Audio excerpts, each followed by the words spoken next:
Extrusoras, moldes, inyectores. ¿Fabrican adhesivos, plásticos o piezas de automóvil? No. Están haciendo chucherías que se derriten en la boca, no en la mano. Siéntese, relájese y coja una barrita de chocolate, una patata frita, una galleta salada, una piruleta o un pastelito mientras hablamos de algunas de las golosinas más vendidas del mundo. A continuación, en Maravillas Modernas.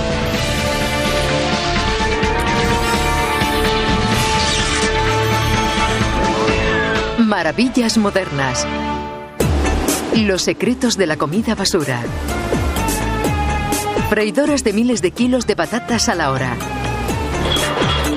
Máquinas que envuelven piruletas a gran velocidad. Plantas que producen millones de litros de helado al año. La industria de la comida basura cree en la productividad y la velocidad. Y no muestra signos de debilitamiento. Las máquinas son muy rápidas, pero no sé si podrán serlo más. Quizá dentro de 4 o 5 años podamos diseñar máquinas aún más veloces. Se necesitan máquinas más rápidas para atender la demanda. Hace 50 años el tentempié no era el producto de coger y llevar que es hoy. Ahora están en todas partes y en todas las formas inimaginables. Están en el bolsillo, en la tartera, en la chaqueta o donde quiera que uno esté.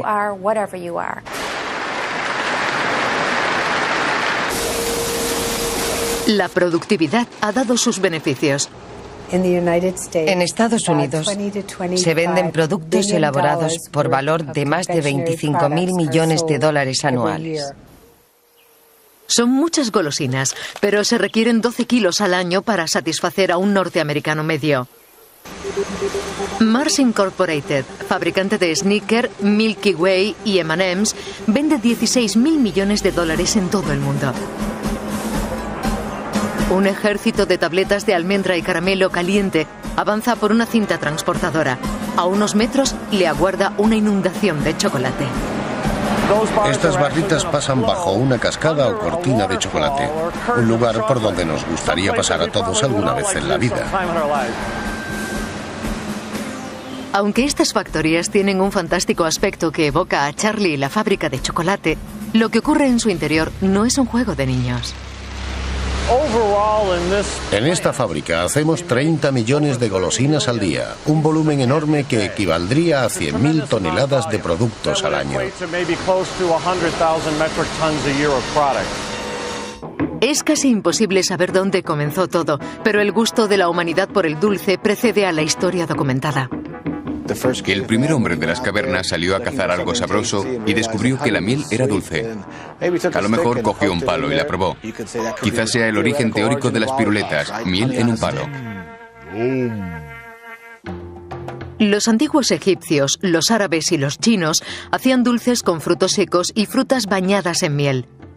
En el siglo XVII los ingleses se deleitaban con azúcar caramelizada. El otro hito para los golosos del mundo fue el descubrimiento del chocolate. En Centroamérica, los mayas cultivaban el cacao, la fuente del chocolate, hace varios miles de años. En 1519, el gobernador azteca Moctezuma sirvió a Cortés una copa de oro llena de una bebida que llamaban xocoatl, un especiado brebaje de semillas de cacao. Cortés regresó a España con la receta de la bebida y provisión de semillas. Endulzado con azúcar de caña, el chocolate bebido causó sensación entre la aristocracia europea. La gente empezó a beberlo. Durante ese tiempo se mezcló con todo tipo de cosas. Incluso hay información de que se llegó a mezclar con sangre, con licores y con todo tipo de bebidas. Pero pasarían otros 300 años antes de que los europeos fabricaran un chocolate cremoso sólido.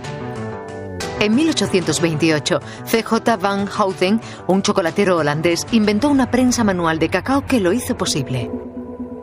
En la Exposición Universal de Chicago de 1893, Milton Hershey adquirió maquinaria alemana y comenzó a hacer barritas en su fábrica de Lancaster, Pensilvania, en 1894.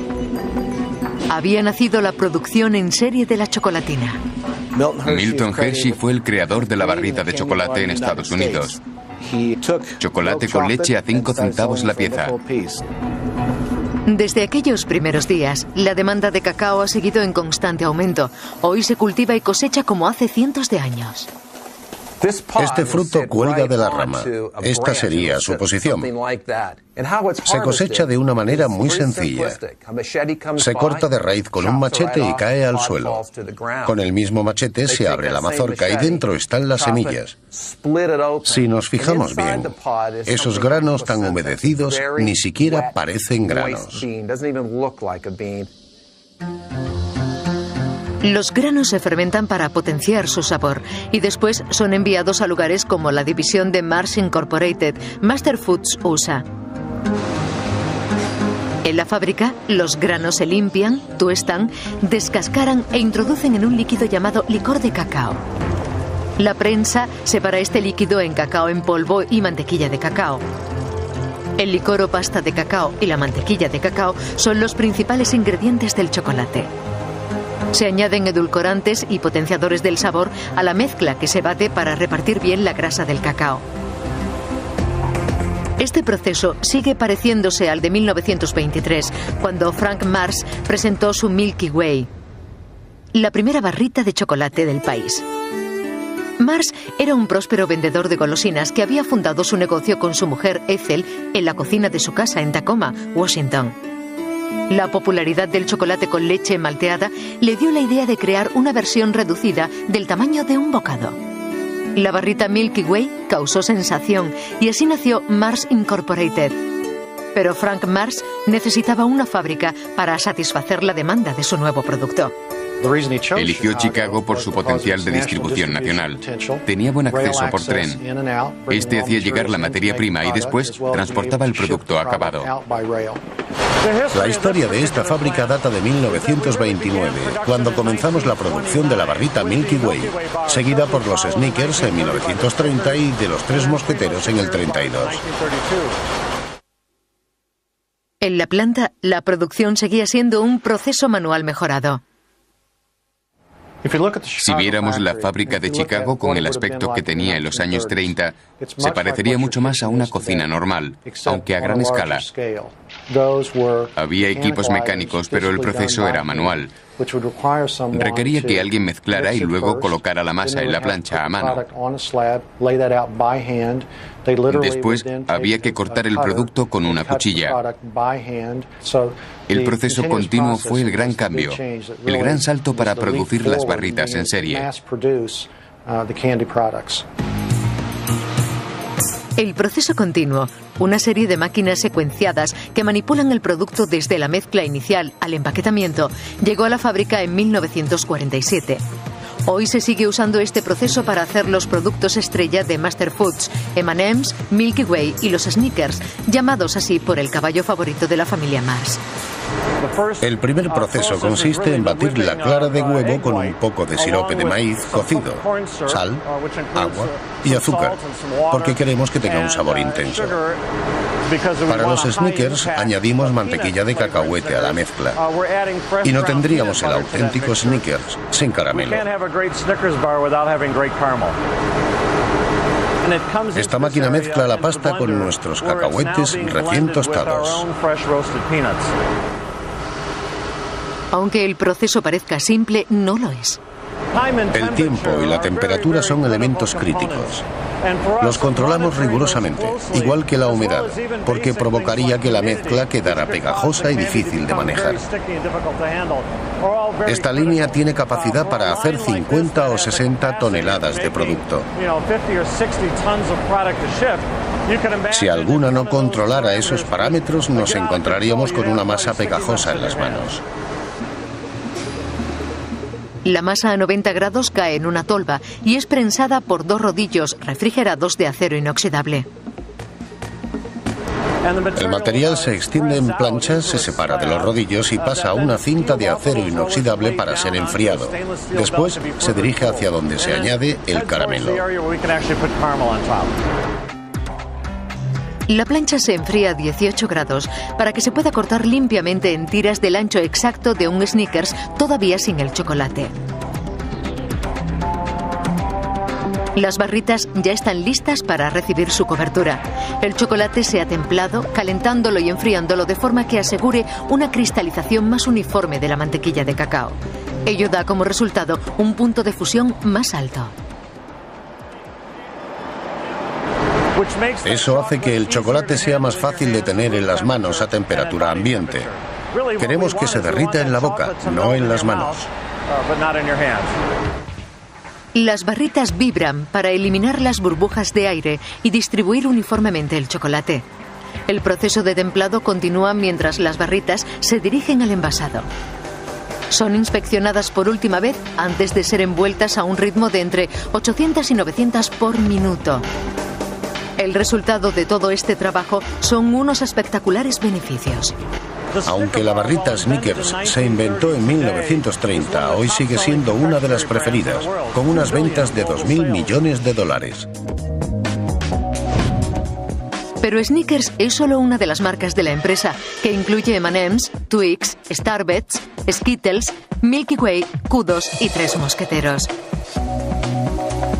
En la fábrica de Chicago también hacen el producto más reciente, la Amazing Bar, una tableta de chocolate con leche rellena de mini M&M's. Y Popables, golosinas en miniatura. La empresa es dirigida ahora por la cuarta generación de la familia Mars. Con productos vendidos en más de 100 países, han recorrido un largo camino desde aquella vieja cocina de Frank y Ethel Mars. La creatividad en la cocina también fue el origen de este popular aperitivo que se hace con patatas especiales. La mayoría se cultiva en un estado dedicado a su producción. Y no es Idaho.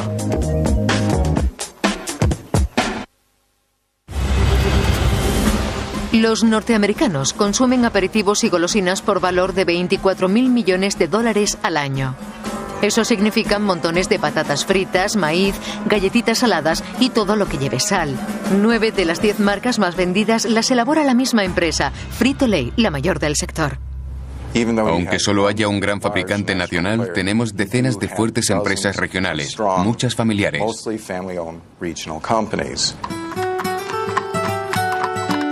Pensilvania, el estado de las patatas fritas. La zona que rodea Hanover y York, al sureste, es apodada el cinturón de la patata chip por una razón.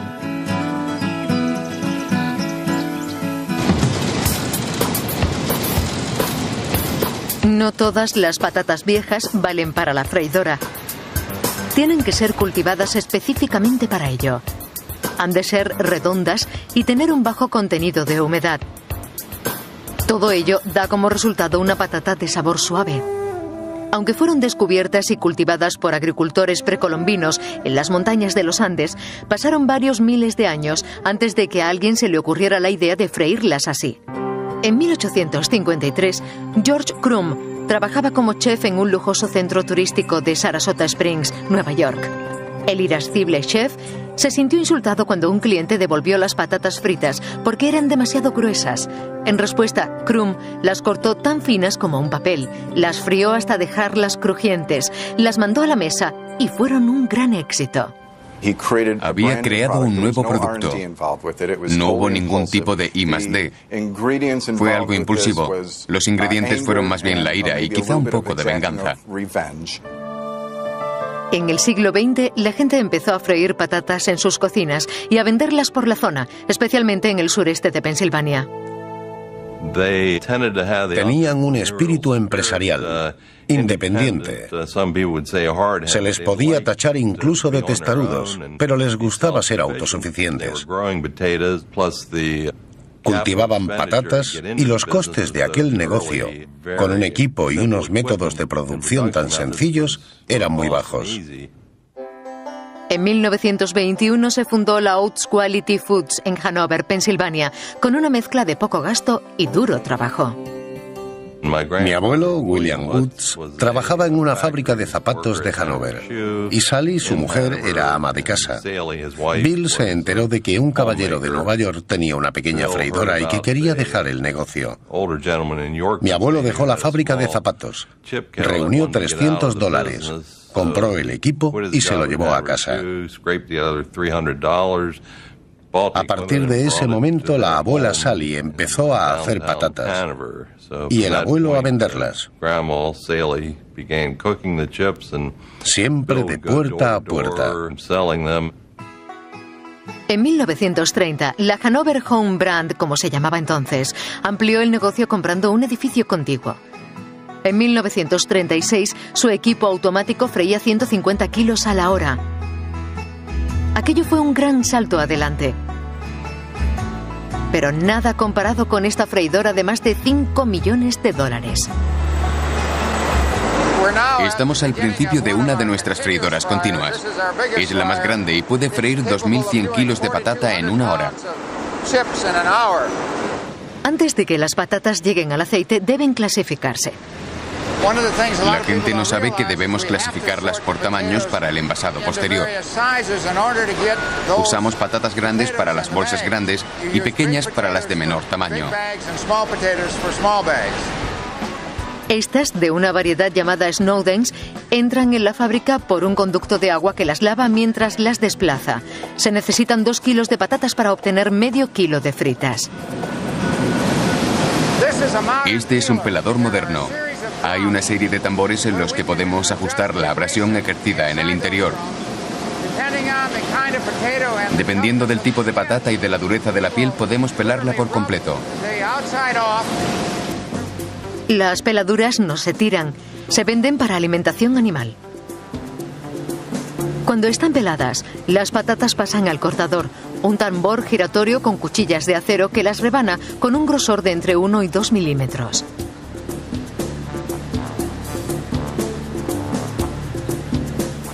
Después de extraerles la humedad, pasan a una cuba de 10.000 litros de aceite de semilla de algodón a 180 grados.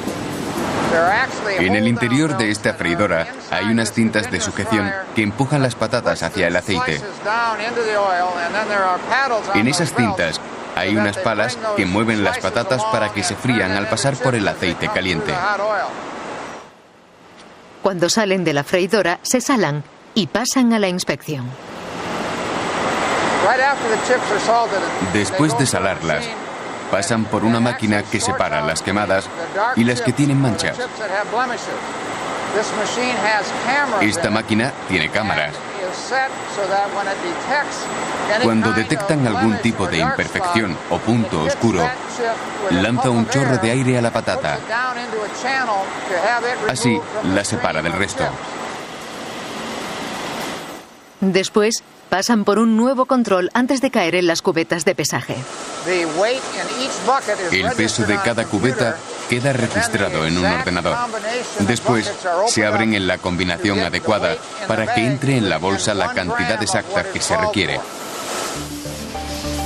Las bolsas se inflan con nitrógeno antes de meter las patatas. Durarán 5 semanas más en un medio nitrogenado que oxigenado. Más de 8 semanas en la despensa. Oates produce 500.000 de kilos a la semana en más de 100 variedades. Partiendo de la más tradicional, tenemos un mayor abanico de variedades que nadie en el sector.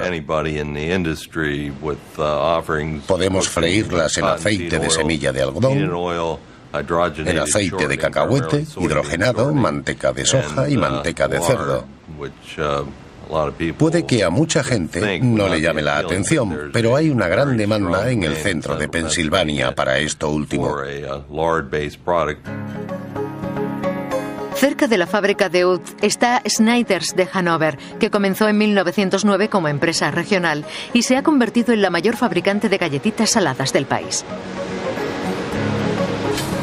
Fundada por Harry Gerheim, la Hanover Pretzel Company solo fabricaba galletitas saladas blandas. El crecimiento fue lento pero constante y el despegue se produjo en los años 60 con la adquisición de la receta de las galletas duras.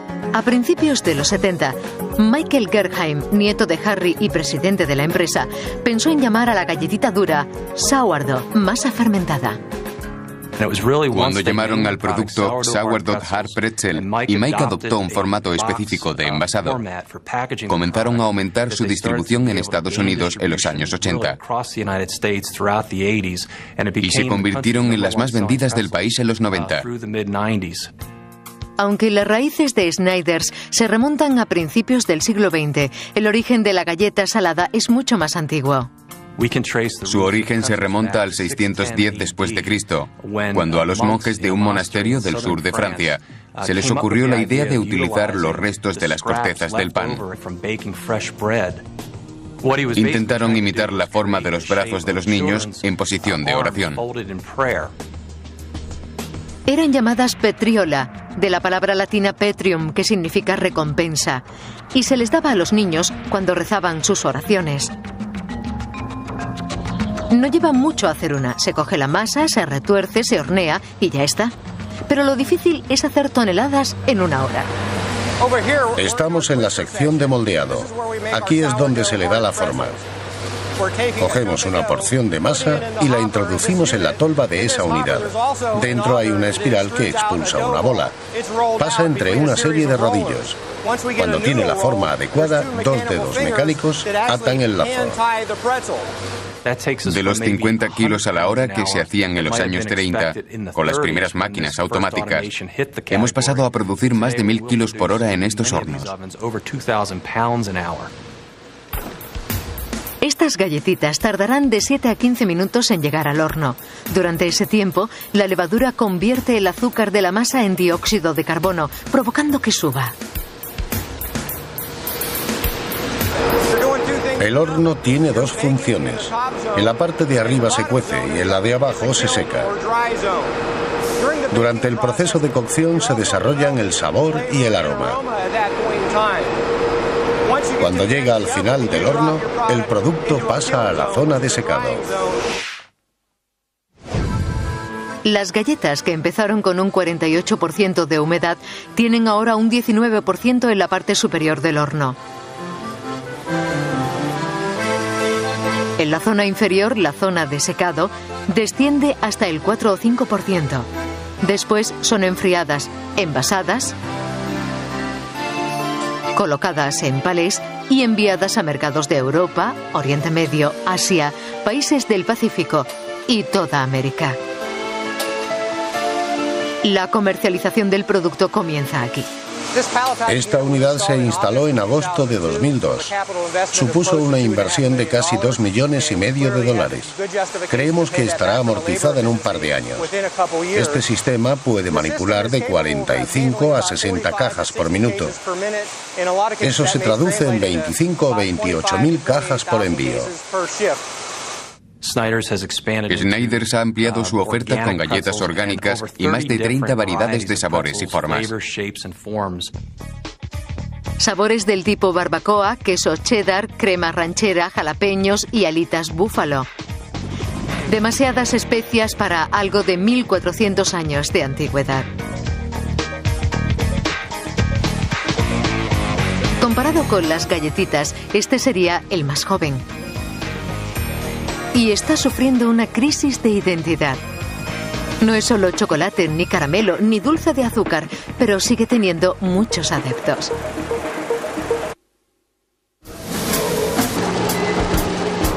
Las golosinas siempre han tenido los mismos componentes básicos: edulcorantes, sabores y colores. Los edulcorantes los han hecho más dulces y brillantes, pero las recetas de golosinas perduran, igual que sus nombres. El 65% de las marcas norteamericanas tienen más de 50 años y pocas son tan populares como el Tootsie Roll.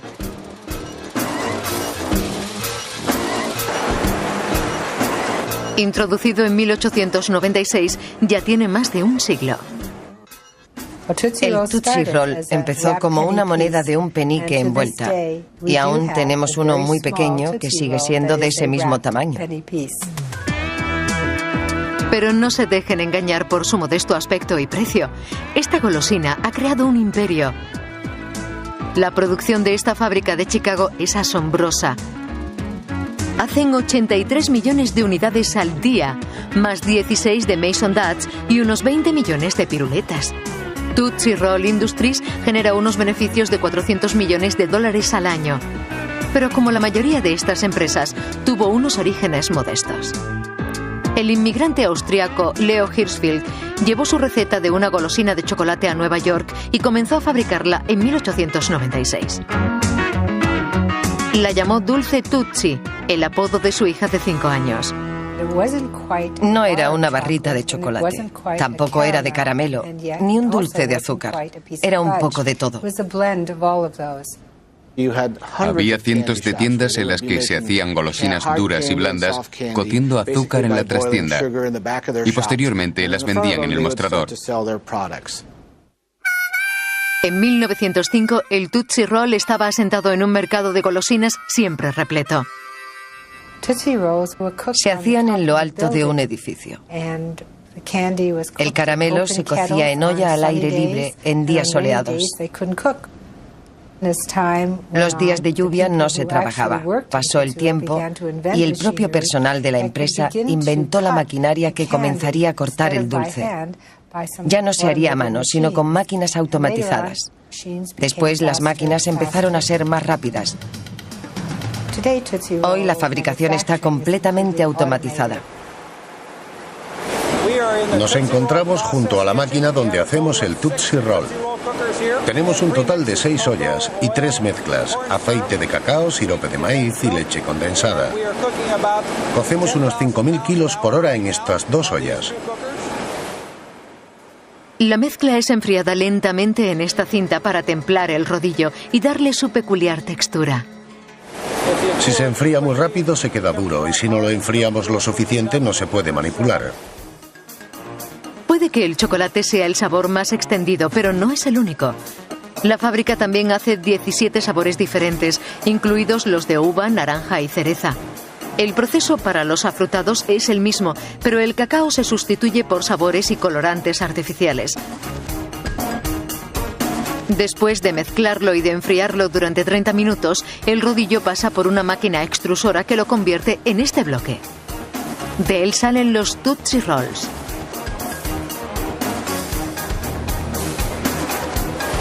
Esta máquina extrusora lo convierte en rollos de 6 kilos. Usamos esos Tootsie Rolls para todas las máquinas que formen los rollitos.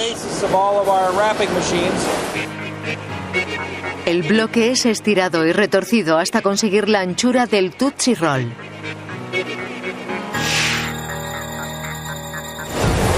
Aquí es donde se cortan. Estos mecanismos los cogen y los pasan a los siguientes que se encargan de envolverlos en su papel. Al final hay 2 cilindros que retuercen los extremos del envoltorio. Todo esto ocurre a una velocidad de 1.500 piezas por minuto, el triple que hace 10 años. Las máquinas son cada vez más veloces, porque con los años la gama de productos ha ido creciendo hasta incluir 7 tipos diferentes de golosinas.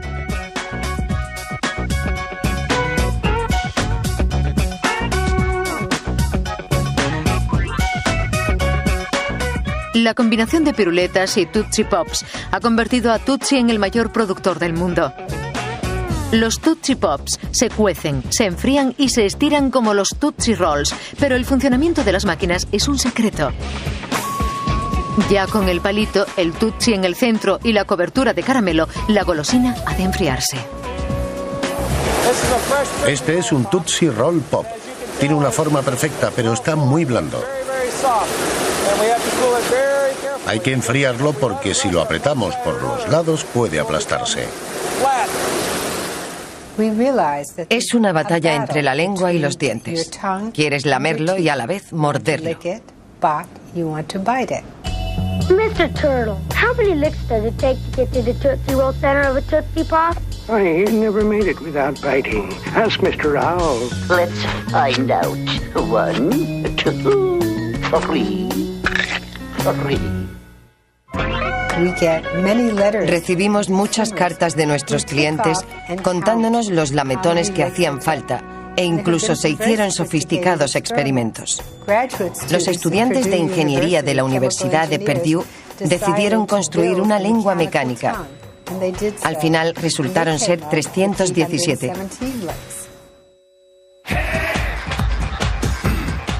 Muchos lengüetazos, pero nadie duda de que el Tootsie Roll seguirá resistiendo mucho más.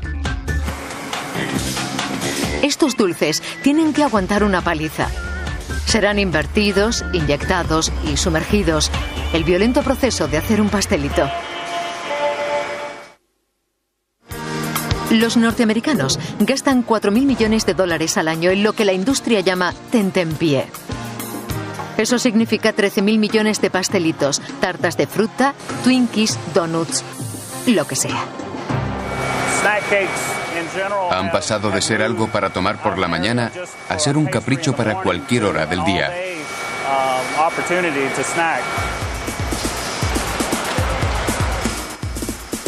Para mantener el consumo, las empresas han aumentado la producción y se han consolidado creciendo más allá de sus raíces.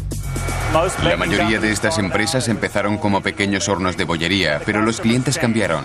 Los minoristas también se consolidaron y se convirtieron en grandes cadenas al por menor. Eso también ayudó a consolidarse a los proveedores. Incluso grandes minoristas optaron por la eficiencia de comprar a proveedores locales cada vez mayores. Hacemos 42.000 pasteles por hora. Podemos llegar a 5 millones a la semana. 5 millones de pastelitos. Eso requiere mucha materia prima, harina y azúcar. 25.000 kilos de azúcar que llegan en un camión que lo descarga en el silo. Cada uno puede contener 60.000 kilos. Usamos unos 225.000 kilos de azúcar a la semana.